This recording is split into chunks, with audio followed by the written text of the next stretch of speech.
My name is Har Khan. I am the CEO and the founder of ABN Finsights Academy, Melbourne, Australia. Uh, this program has been part of ABN Finsights Academy as an expert talk program. We run different topics and we engage different audience for our larger financial fraternity across the board. So today's session, we are talking about IFRS 16, leases from the industry and the corporate perspective. And today we have a wonderful guest. His name is Mr. Muhammad Usman Ali. Usman Ali is the Director of Financial Sales Service at Transactons in Australia, a multinational company. He's a member of various professional organizations across the board, and he's CPA Australia, FCCA, and FCA from IK Pakistan. So, Mr. Usman, welcome to the show. Thank you, sir. Thank you for those kind words. And yeah. So before we start, can you please give us your background and your career journey so that audience will be familiar about your credentials and your past experience? Sure. And again, hello and hi everyone for joining us in this expert talk session. As Izhar have rightly mentioned, my brief, I'm a fellow chartered accountant and also a ACCA member and CPA member. I'm also serving as a panel member of ACCA in Australia for Australia and New Zealand chapter. I'm also a certified internal auditor, and I've also got my certification in Prince 2, which is a management certification. I've got a several year of working experience with top-notch companies. I've worked with ENY, PwC, KPMG, and I've also done few strategic secondment when I was with KPMG in UK, which included BBC. There was a long-term secondment, and then I've also worked with Vodafone on some key projects. Apart from that, in my industry experience, I worked with Singer when I was in Pakistan for a year, and then I've also worked with Fisher Outdoor Leisure, which is one of the largest distributor of cycle and cycle accessories in UK, and I've worked for 4 years in Cartronics UK as a head of technical accounting and corporate reporting before I moved here in Australia in 2018 to look after the finance department for Cartronics Australasia. Okay, so Mr. Swan, tell me from your industry background, so how does it matter regarding IFRS 16 as far as the corporate sector and from the industry point of view? What are the changes which we feel that will highly impact your industry or the industry like you? Okay. I think just for the benefit of the audience, let me just a step back and briefly to explore the reason why there was a need for a new standard when we already had a leasing standard in place. I would say the biggest challenge for IASB and FASB, which is Financial Accounting Standard Board, was to have transparency and comparability of the financial statement. And that was one of the reasons why we have a new standard, IFRS 16 for leases. And again, I think this is one of the biggest change in the lease accounting history, and which has now required almost all the leases from the lessee perspective to be recorded on the balance sheet. This will have a significant impact, not just from accounting perspective or financial perspective, but from operational perspective. So it's a huge change for the industry. So when you say there is a huge change and there's an impact in the industry, so can you please explain more, elaborate more as an example, so audience should understand what exactly you mean? Okay, there are few elements which we need to evaluate to better understand what is the impact of IFRS 16. So let's first explore about the financial impact. What IFRS 16 is going to do from a financial perspective and also from the accounting perspective. Now, previously there was a single accounting model. and under that accounting model, only only finance lease was supposed to be on the balance sheet. Um, Now, this new IFRS 16 has removed that accounting model. Now we have got a single accounting model, which means that the distinction which we used to have between operating lease and finance lease is now removed. We have got now only one lease accounting, which means that Okay. all the leases which were previously off balance sheet now becomes on balance sheet. What that means is that that will have an impact not just on your or not just on organization's EBITDA, but it will also have impact on covenants. If you've got if companies have got loan covenants, it will have impact on that, borrowing capacity, credit rating. So it's going to change all that. And just to give an example in terms of EBITDA, because operating lease was all above the balance sheet. That's why your EBITDA was different. Now, the single accounting model, you have to split between the depreciation and the interest expense, which means that your EBITDA will be different. It will be a higher EBITDA. But because but from a borrowing perspective, previously all those leases were off balance sheet, so there was no liability. Now you have to put that on your balance sheet, which means that your liability changes, which means that your ratios, your long-term ratios, your short-term ratios, financial ratios will completely change. So company needs to be aware of those facts. If you've got a loan covenant, then I think it's about good time you start looking into it before you breach those loan covenants.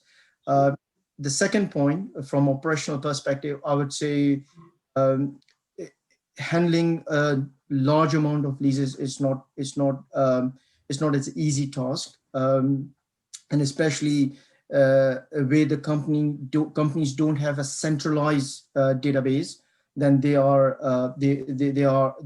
going to be challenges. I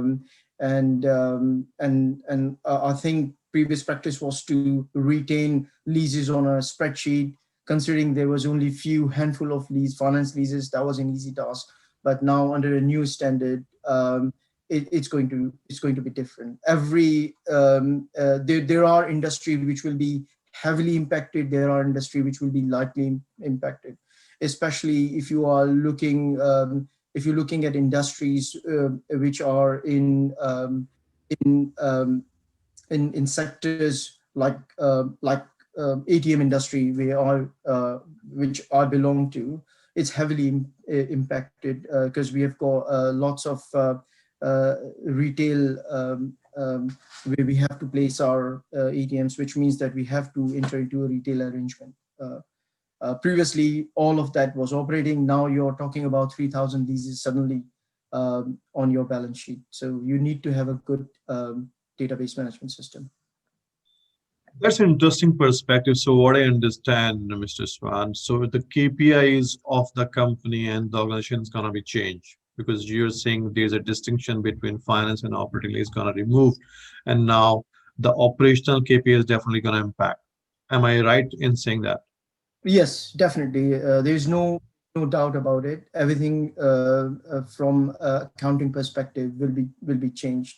There's no option left to the lessee. They have to account for all the leases on their balance sheet as a right of asset and a corresponding lease liability.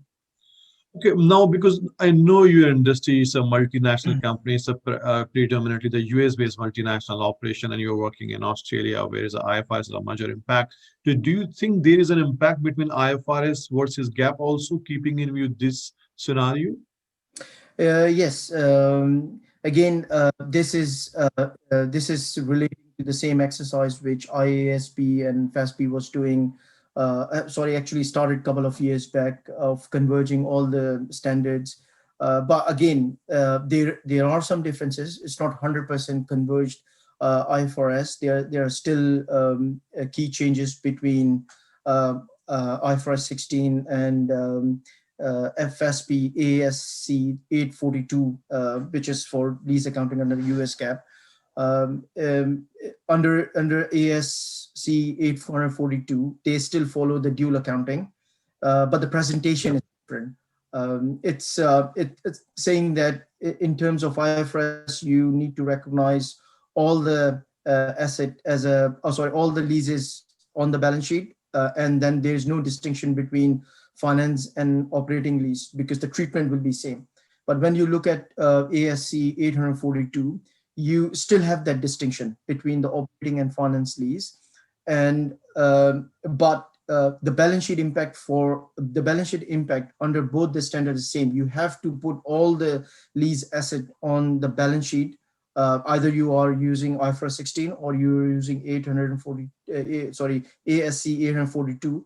The only distinction is the P&L presentation. Under P&L IFRS, you need to record all the expense either as a depreciation or interest.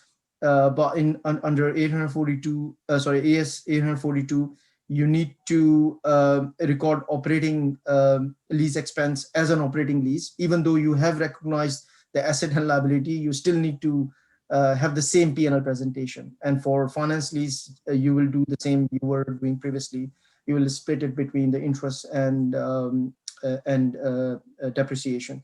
So balance sheet for under both the standards are same. P&L is different, and that's where it becomes more challenging. Where companies who are part of US companies and they have got a US reporting, they need to keep distinction, and they need to have a separate record under 842 and IFRS 16. That's a very interesting perspective. Now, what about the data collection management or the debt? I mean, to know about the data, so how the operationally it will impact. So what needs to be done as far as based on your experience in the same industry, which has been I would say, exposed to this IFRS? yeah, I would say is as I've like mentioned earlier, data management will be very challenging for the organization if the companies do not have a centralized system for managing the leases. It becomes difficult. I understand there are software out there, but most of them are not compliant with IFRS 16, and you can use them to do simple lease management. But I think under IFRS, if you want to be really good compliant of IFRS 16, you need to have a good lease management system. Okay, so is there any deadline to being compliant of IFRS 16 as far as the operational organizations are concerned? I think IFRS 16 is already in place. The first accounting period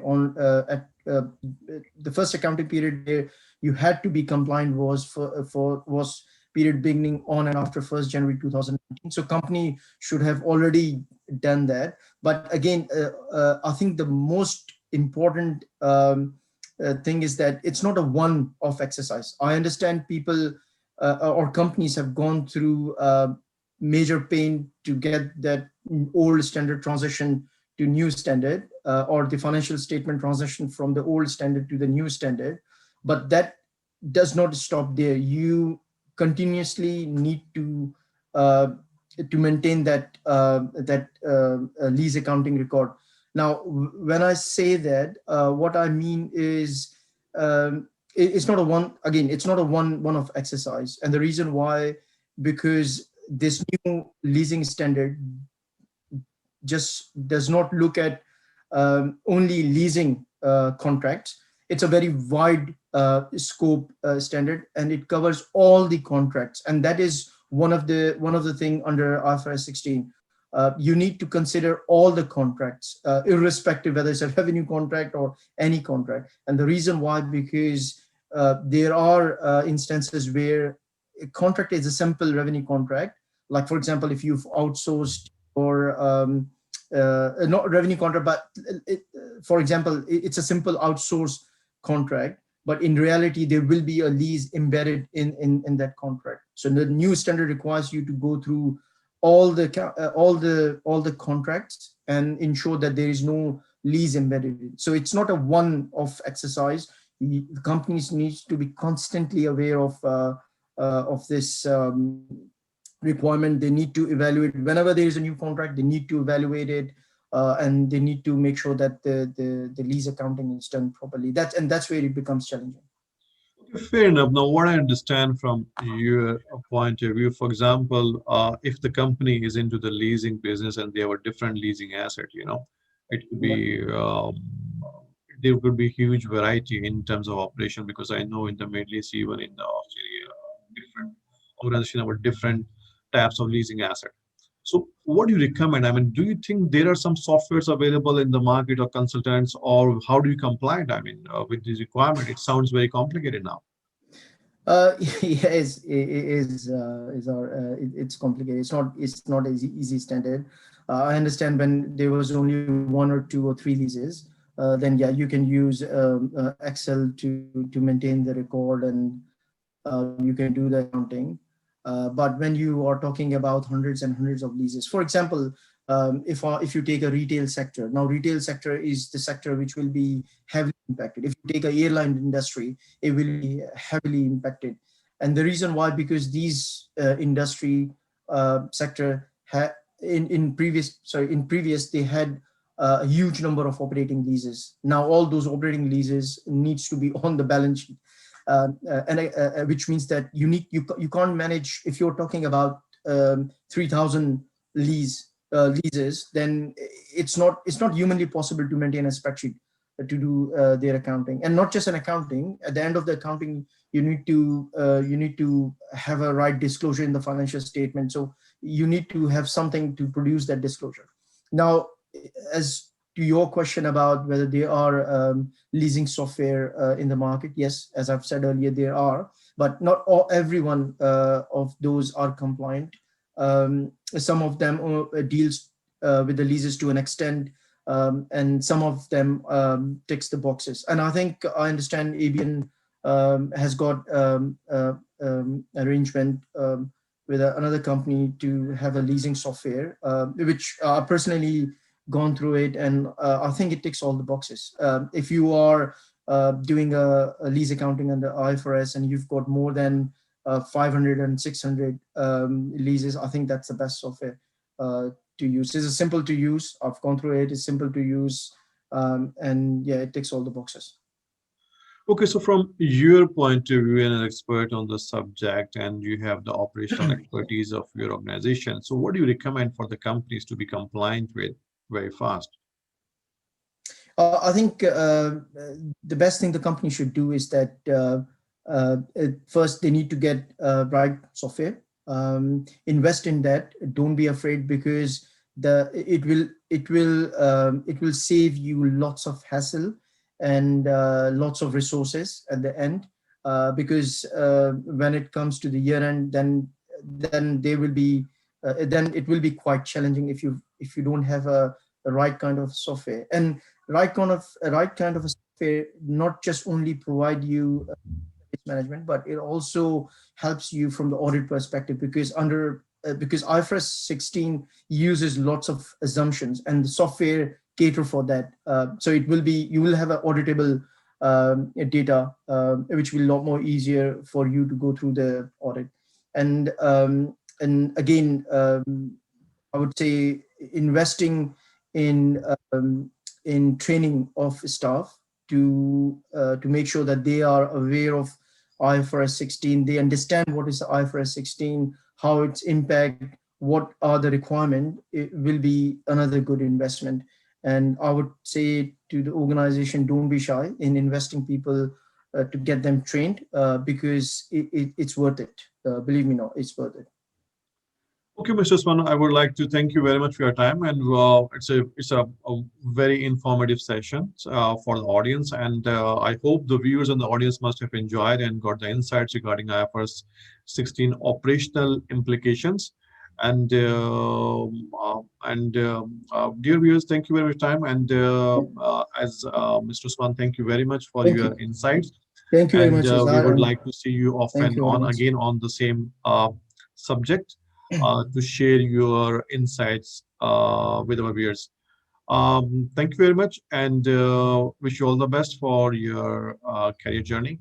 And we'll talk to you later on the subject again. Thank Thank you you very very much, much, and guys. thank Keep you for watching. doing all the expert talk session as well. Thank Yep. you. Guys, viewers, thank you very much for your time. Keep watching our videos on Expert Talk session on our website, evinfinsightsacademy.com.au. Thank you.